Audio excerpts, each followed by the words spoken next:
Nosso tema é a rouquidão. É algo que incomoda bastante, né? Ela pode ser causada por fatores como inflamação ou irritação das cordas vocais, mas em outros casos isso acontece por questões ainda mais sérias, como pólipos, câncer de laringe ou problemas neurológicos. Por isso é fundamental buscar orientações médicas se o problema persistir. A gente vai conversar sobre esse assunto ao vivo agora com a especialista da Associação Brasileira de Otorrinolaringologia e da Academia Brasileira de Laringologia e Voz, a Deise Manrique. Ela está conectada aqui com a gente. Doutora, bom dia. Bom dia, Wilker. Muito obrigada pela oportunidade. Eu que agradeço a sua presença, viu, doutora? Ainda mais para falar sobre um tema tão sério quanto esse. E eu quero começar tentando entender o seguinte, separando as coisas. A gente sabe que quando a gente fala muito alto, a gente grita, a gente canta, é comum a gente ficar um tempinho ali rouco, né? Tem uma dificuldadezinha ali na voz. Quando, então, que é considerado uma rouquidão prolongada? Quando que a gente precisa se preocupar mais? Quando essa rouquidão ou essa alteração da voz, ela persiste por um período a partir de 15 dias. Ou quando, mesmo num período anterior a isso, mas está acompanhado de outros sintomas, por exemplo, dor de garganta, falta de ar, dificuldade para engolir. São sinais de alerta que você deve procurar o otorrinolaringologista. E quais são os principais problemas que provocam essa rouquidão, hein, doutora? E quando que a gente precisa se atentar e buscar a ajuda de um profissional? O que causa, o principal fator de risco é o tabagismo.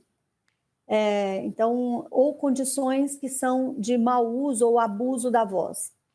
Então, profissionais que utilizam a voz como seu instrumento de trabalho, que pode ser os locutores, apresentadores, cantores, vendedores ambulantes, professores, se eles trabalham numa condição que seja mais insalubre ou que tenha outras condições ambientais, como uma baixa umidade, poluição, poeira, isso atrapalha essa vibração das pregas vocais e do aparelho fonador, e piora a condição da voz.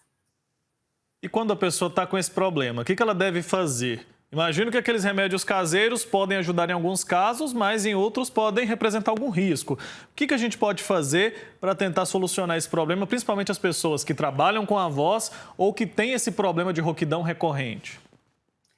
Fazer pausas durante a jornada de trabalho, procurar ambientes que são mais silenciosos para falar numa intensidade que seja mais baixa, hidratar bastante, então consumir bastante água, mesmo durante a exposição ou quando durante o trabalho, especialmente evitar o consumo de bebidas alcoólicas, o tabagismo, que causam, a bebida alcoólica causa desidratação e com isso o muco ele fica mais espesso, e substâncias também alimentares que causam mais azia, queimação, então o consumo exagerado de café, chocolate, alimentos gordurosos, tudo isso provoca uma piora da condição vocal. Quais são os procedimentos mais comuns utilizados pelos especialistas para diagnosticar a causa da rouquidão e fazer o tratamento correto? Excelente pergunta, Wilker.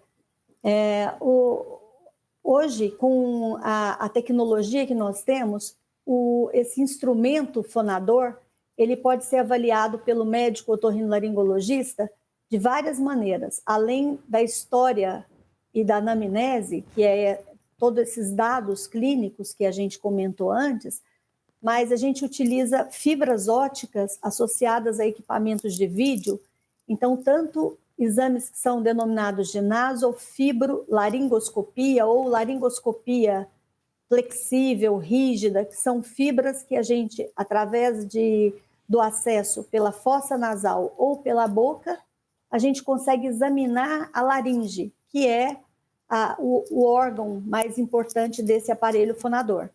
Então, a gente consegue acessar e ver a condição que está a prega vocal e os outros fatores que colaboram para a fonação adequada. Perfeito, doutor. Agora está acontecendo, né, a campanha nacional da voz, que é promovida pela Academia Brasileira de Laringologia. Como que funciona a conscientização, o trabalho e a importância dessa campanha? Essa campanha ela acontece já há bastante tempo. O Brasil foi um pioneiro para alavancar esse Dia Nacional da Voz. Então, desde 1999 que ele existe e é no dia 16 de abril.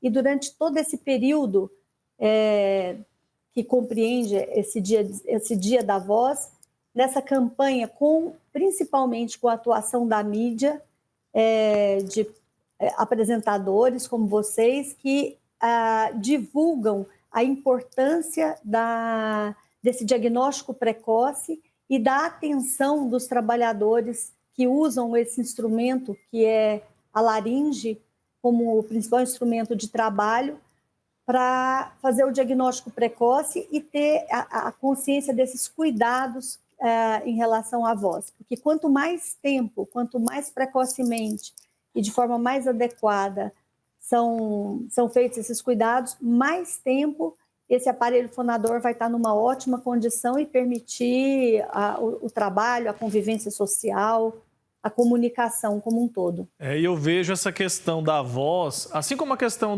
da visão também, que é muito importante promover uma conscientização, porque a gente só percebe, é tão natural, né, doutora, que a gente só percebe quando faz falta. Porque a gente abre a boca e começa a falar, e às vezes a gente naturaliza e deixa de ter os cuidados necessários, por isso que é importante promover essa conscientização. Quais são os outros problemas de voz, além da rouquidão, que a gente precisa se atentar e buscar a ajuda de um profissional?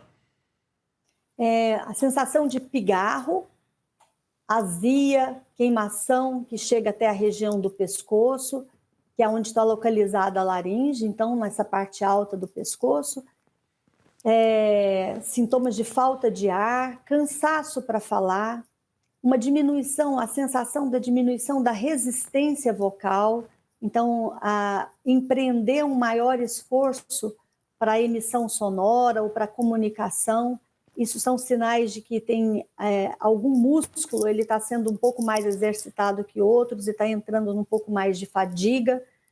E a sensação de alteração do que a gente chama da qualidade vocal. Então, uma voz mais baixa, a alteração no timbre ou que é uma voz mais aguda ou mais rouca, ou não conseguir atingir essas frequências durante a comunicação ou durante a voz cantada. Então, isso são sinais de alerta que vão mostrar que, além da rouquidão, você pode ter algum problema relacionado à voz. Perfeito, doutora Deise Manrique, obrigado pelo seu tempo aqui com a gente, por fazer esse alerta tão importante para quem nos acompanha. Até uma próxima oportunidade. Muito obrigada, Wilker, pela oportunidade, em nome da Academia Brasileira de Laringologia e Voz. Abraço, tchau, tchau.